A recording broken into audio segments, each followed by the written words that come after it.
Hello दोस्तों, आज हम लोग नर्सिंग केयर प्लान देखेंगे कैटरेक्ट डिजीज़ पर। कैटरेक्ट डिजीज़ आई से रिलेटेड डिजीज़ है जिसमें कि हमारा जो नेचुरल लेंस है, आई हमारे आँख में जो लेंस होता है वो क्लाउडी हो जाता है, धुंधला हो जाता है। तो ये हमारा रहा नर्सिंग केयर प्लान का फॉर्मेट। सबसे फर्स्ट में रहा पेशेंट प्रोफाइल, उसके अंडर में आता है डेमोग्राफिक डाटा। डेमोग्राफिक डाटा में पेशेंट का पूरा हिस्ट्री और उसका डिटेल्स लेके रखेंगे हम लोग, जैसे कि name, age, sex, education, occupation means क्या जॉब है उनका, religion, marital status, husband and wife name जो भी रहेगा लिखेंगे, एड्रेस, डेट ऑफ एडमिशन्स, किस डेट को हॉस्पिटल में एडमिट हुए, डायग्नोसिस, क्या डिजीज़ फाइंड आउट हुआ है। यहाँ पे देख सकते हैं आप लोग कैटरेक्ट लिखा हुआ है जो कि आई रिलेटेड है, दोनों आँख में है, बोथ आई। वार्ड नंबर, किस वार्ड नंबर में पेशेंट एडमिट है। इसके बाद हम लोग लिखेंगे second point, chief complaint, patient किस कंप्लेंट के साथ हॉस्पिटल में एडमिट हुआ है। तो हमारा पेशेंट्स है वो ब्लर विजन यानी कि धुंधला दिखना, डबल विजन, कोई भी ऑब्जेक्ट डबल दिखाई देती है, रेडनेस, आई में रेडनेस है, टीयरिंग, ज़्यादा आंसू आ रहे हैं, वाटरी डिस्चार्ज, आई से वाटरी डिस्चार्ज हो रहा है, people white in colour, people जो है वाइट इन कलर हो गया है। हमारा थर्ड पॉइंट है history of the health status, patient का हेल्थ स्टेटस का पूरा हिस्ट्री लेंगे। प्रेजेंट मेडिकल हिस्ट्री मतलब अभी फ़िलहाल क्या दिक्कत है, तो हम लोग सारा दिक्कत यहाँ मेंशन करेंगे, एबनॉर्मल विजन, रेडनेस इन आई, वाटरी डिस्चार्ज etc। फिर हम लोग देखेंगे पास्ट मेडिकल हिस्ट्री, अगर कोई पहले से प्रॉब्लम है तो वहाँ पे मेंशन करेंगे। प्रेजेंट सर्जिकल हिस्ट्री, अगर कोई सर्जरी होना है इस डायग्नोसिस में तो यहाँ पर मेंशन कर देंगे, अगर कोई सर्जरी होगा तो। पास्ट सर्जिकल हिस्ट्री, इससे पहले अगर कोई सर्जरी हुआ है तो यहाँ मेंशन करेंगे। हमारे पेशेंट के केस में कोई सर्जरी पहले नहीं हुआ है।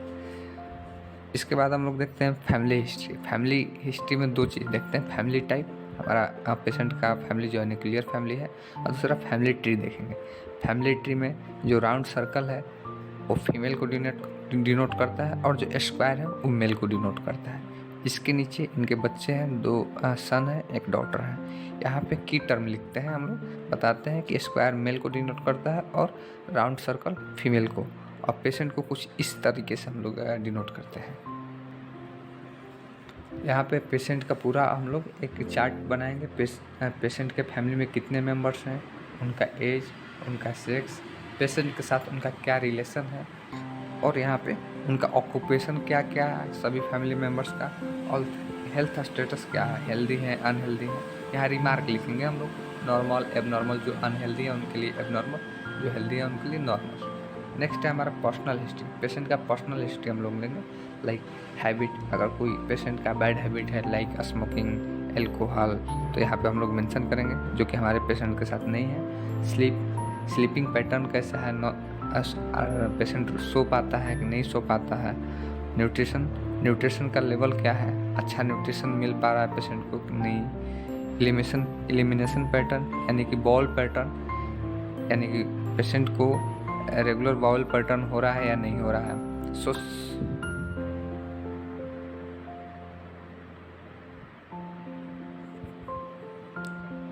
सोशियो इकोनॉमिक स्टेटस, पेशेंट का सोसाइटी में क्या स्टेटस है वो पता करेंगे। उसका हाउसिंग कंडीशन कैसा है, पक्का है यहाँ पे। वेंटिलेशन यानी कि हवा आने जाने की व्यवस्था है कि नहीं, इलेक्ट्रिसिटी है कि नहीं, वाटर सप्लाई है या नहीं। फिजिकल एग्जामिनेशन, पेशेंट का हम लोग head to toe physical examination करेंगे। फिजिकल एग्जामिनेशन में पहला हम लोग लेंगे वाइटल साइन का टेम्परेचर लेंगे, पल्स लेंगे, रेस्पिरेशन रेट लेंगे, बीपी लेंगे।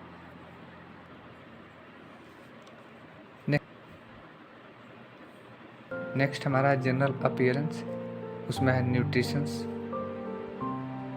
हेल्थ, एक्टिविटी, कॉन्शियसनेस, बॉडी का बॉडी बिल्ड मॉडरेट टाइप है, हाइट लिखेंगे और वेट लिखेंगे। नेक्स्ट स्किन को हम लोग एग्जामिन करेंगे, फिजिकल एग्जामिनेशन के अंदर में स्किन का भी एग्जामिनेशन होता है।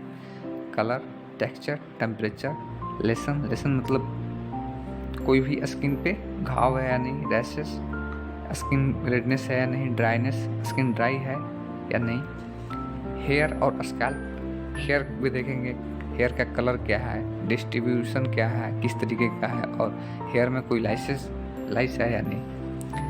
नेक में देखेंगे स्टिफनेस, लिम्फ नोड चेक करेंगे हम लोग, स्वेलिंग अगर कोई है तो, थायराइड ग्लैंड चेक करेंगे, रेंज ऑफ मोशन चेक करेंगे।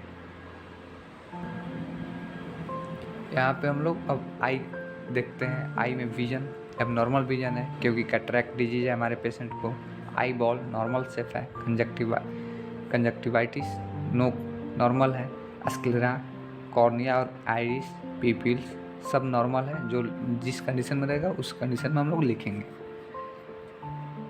ईयर में देखेंगे hearing capacity, ear canal, ear drum, external ear, tympanic membranes, जो कि हमारे पेशेंट में सब नॉर्मल, क्योंकि हमारे पेशेंट को ईयर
हमारा गैस्ट्रोइंटेस्टाइनल सिस्टम्स, जीआईटी में हम पेट का शेप और सिमेट्री देखेंगे, किस तरीके का शेप और सिमेट्री है। हमारे पेशेंट का शेप सिमेट्री नॉर्मल है। पेन, अगर कोई स्टमक में पेन हो, वोमिटिंग हो रहा है या नहीं, कॉन्स्टिपेशन है या नहीं। अब नेक्स्ट हम देखेंगे जेनाइटो यूरिनरी सिस्टम्स, नॉक्चुरिया यानी कि रात में टॉयलेट हो जाना, डिसयूरिया टॉयलेट करने में पेन होना, इनकॉन्टिनेंस टॉयलेट ना होना। इंस्पेक्शन करेंगे जेनाइटल ऑर्गन का, पाल्पेट करेंगे और परक्यूशन करेंगे, ऑस्कल्टेशन करेंगे। जेनाइटो रिप्रोडक्टिव सिस्टम, हमारा पेशेंट मेल है तो मेल के रिप्रोडक्टिव सिस्टम के बारे में यहाँ पे लिखे हैं। अगर रिप्रोडक्टिव सिस्टम में पेन है तो यहाँ मेंशन करेंगे। अगर किसी तरीके का डिस्चार्ज हो रहा है तो यहाँ पर मेंशन करेंगे। हिस्ट्री ऑफ एसटीडी, स्वेलिंग, हमारे पेशेंट में सब नॉर्मल है इसलिए मैंने नो मेंशन किया है। मस्क्यूलोस्केलेटल सिस्टम, यहाँ पे पोस्चर में मेंशन करेंगे, मस्कुलर पेन है या नहीं, स्वेलिंग, एनी डिफॉर्मिटीज़, हाथ में या पैर में कोई किसी तरीके का डिफॉर्मिटी है तो उसको भी यहाँ पर मेंशन करेंगे। रेंज ऑफ मोशंस, हाथ पैर ठीक से चल रहा है या नहीं। यहाँ पे हम लोग इंटेगुमेंट्री सिस्टम के बारे में देखेंगे। उसका integumentary system means skin, colour, texture, moisture, dryness, bleeding, discharge and infections, इतना चीज़ हम लोग इंटेगुमेंट्री सिस्टम में चेक करेंगे। इसके बाद हम लोग इसको लिख भी सकते हैं और नहीं भी लिख सकते हैं। Neurological system, level of consciousness, हमारा पेशेंट कॉन्शियस है या नहीं।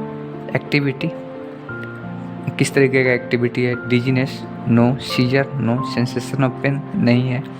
मेंटल स्टेटस नॉर्मल है, हमारा पेशेंट को आई रिलेटेड प्रॉब्लम है, मेंटल प्रॉब्लम नहीं है तो नॉर्मल लिखा है मैंने। मोटर फंक्शन नॉर्मल है।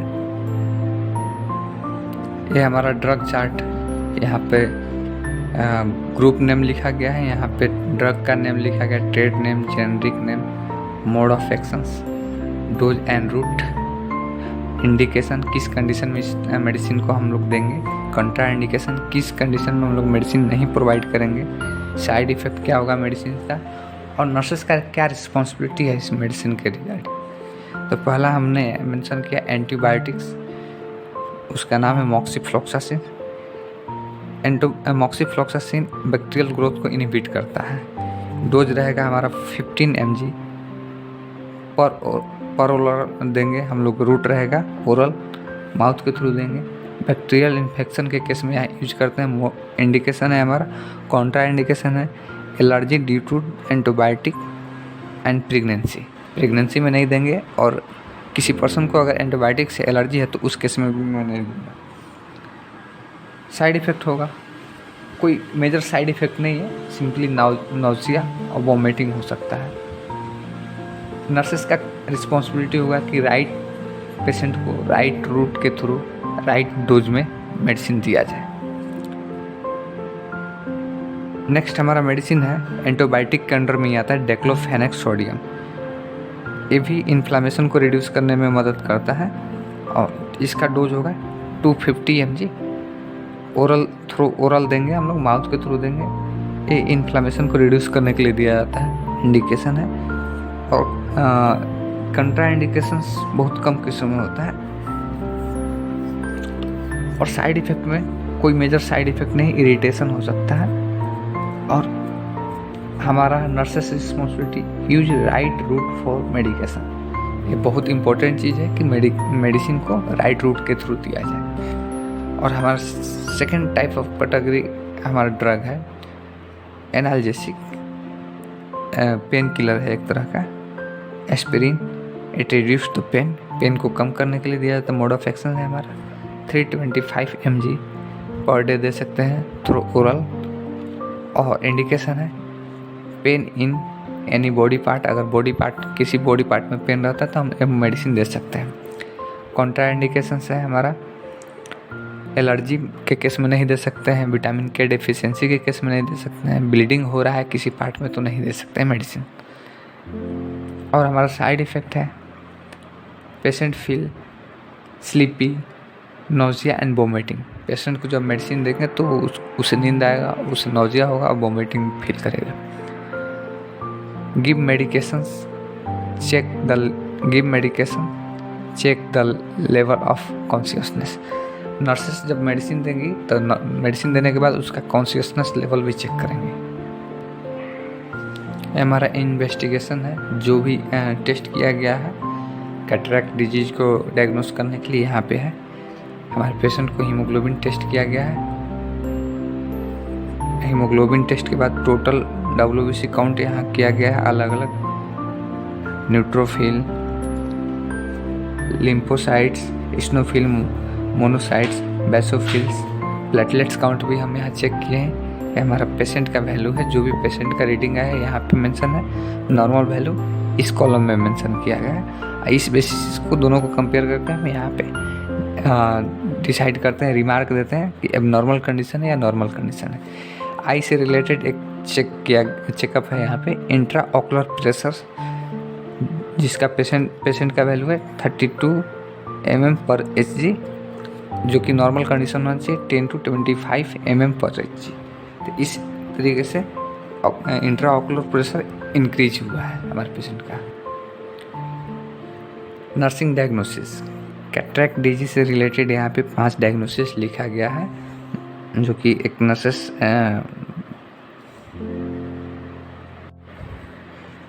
हमारा नर्सिंग डायग्नोसिस फर्स्ट है disturb sensory perception related to disease condition as evidenced by blur vision. Blur vision होने के कारण सेंसरी परसेप्शन डिस्टर्ब है। सेकेंड हमारा nursing diagnosis acute pain related to trauma in post operative site as evidenced by tenderness in the area. चूँकि patient को surgery हुआ है इसलिए सर्जरी वाले एरिया में पेन हो रहा है टच करने में। Risk for trauma related to disease condition as evidenced by reduced visual acuity. Patient को ट्रॉमा होने का रिस्क है क्योंकि उसका विजन क्लियर नहीं है, इसलिए वो कहीं भी इंजर्ड हो सकता है, एक्सीडेंट हो सकता है। Risk for infection related to trauma to the post operative site. Patient का ऑपरेटिव साइट है, वहाँ पे इन्फेक्शन होने का चांसेस है क्योंकि वहाँ पे एक वुंड है। Knowledge deficit related to cataract as evidenced by frequent asking question about disease or procedure. Patient को डिजीज़ के बारे में और नर्सिंग प्रोसीजर के बारे में बहुत कम जानकारी है, इसलिए बार बार क्वेश्चन कर रहा है। ये हमारा केयर प्लान है। यहाँ पे फर्स्ट कॉलम में असेसमेंट लिखेंगे। असेसमेंट में हमारा सबसे पहले सब्जेक्टिव डाटा रहेगा, देन ऑब्जेक्टिव डाटा रहेगा। सब्जेक्टिव डाटा में my patient complaint about visual problem. Objective data में हम लोग जो ऑब्जर्व करेंगे उसको लिखेंगे। सब्जेक्टिव डाटा में जो पेशेंट बोलेगा उसे लिखा जाएगा। इसके बाद हम लोग नर्सिंग डायग्नोसिस यहाँ पे लिखेंगे, जो कि पहले हम लोग पेज में लिखे हुए थे। इसके बाद हमारा जो भी गोल है, क्या करना है, to reduce the optimal vision, to regain the optimal vision, यानी कि जो हमारा पहले की तरफ विजन था उसको रीगेन करना है। यहाँ पे हम लोग इंटरवेंशन करेंगे, यानी कि प्लानिंग करेंगे क्या करना है पेशेंट को विजन रिकवर करने के लिए, और उसका रेशनल यहाँ पे लिखेंगे। आप लोग चाहे तो लिख भी सकते हैं और नहीं भी लिख सकते हैं। और प्लानिंग का इम्प्लीमेंटेशन यहाँ पे करेंगे, हम लोग इसको पास्ट टेंस में लिखेंगे। और इसके बाद हम लोग देखेंगे, इसका इवेल्युएशन करेंगे कि प्लानिंग का इम्प्लीमेंटेशन करने के बाद हमारा पेशेंट कितना बेटर फील कर रहा है। एक बार आप लोग देख लीजिए। उसी तरीके का नर्सिंग केयर प्लान यहाँ भी है। यहाँ पे नर्सिंग डायग्नोसिस अलग है। Risk for trauma related to disease condition as evidenced by reduced visual activity. यहाँ पे सिर्फ डायग्नोसिस चेंज हुआ है, गोल भी चेंज हुआ, और यहाँ पे हमारा इंटरवेंशन है। यहाँ रेशनल लिखा गया है सीरियल वाइज, और यहाँ पे इम्प्लीमेंटेशन। देन फाइनल हम लोग इवेलुएट करेंगे कि इस केयर को प्रोवाइड करने के बाद कितना इम्प्रूवमेंट हुआ है। लास्ट वन हमारा है हेल्थ एजुकेशन, जो कि बहुत ही इम्पोर्टेंट होता है। किसी भी केयर प्लान के लास्ट में ये मेंशन करना बहुत ज़रूरी होता है कि अपने पेशेंट को क्या हेल्थ रिलेटेड एजुकेशन हमने प्रोवाइड किया है। फर्स्ट टाइम हमारा टू इम्प्रूव हैबिट, हम सबसे पहले पेशेंट को अपना हैबिट इम्प्रूव करने के लिए बोलेंगे। Like I said to patient to leave the smoking छोड़ने के लिए। अगर पेशेंट स्मोकर है तो walk in morning in park at green grass, सुबह टहलने के लिए बोलेंगे। लिव अवे फ्रॉम पॉल्यूशन से दूर रहने के लिए बोलेंगे। डू फिजिकल एक्सरसाइज करने के लिए इंकरेज करेंगे। Do I exercise, I related problem है तो हम पेशेंट को बोलेंगे कि आप आई एक्सरसाइज भी कीजिए। और डाइटरी हैबिट्स को भी इम्प्रूव करने के लिए हम लोग इस तरीके का सजेशन देंगे। जंक फूड छोड़ने के लिए, स्ट्रीट फूड छोड़ने के लिए बोलेंगे। अबाउट मेडिकेशंस किस तरीके से लेना है। Take medication on time, take medication through right route, take the eye drop regularly, follow routine checkup time to time. Thank you for watching. जय हिंद।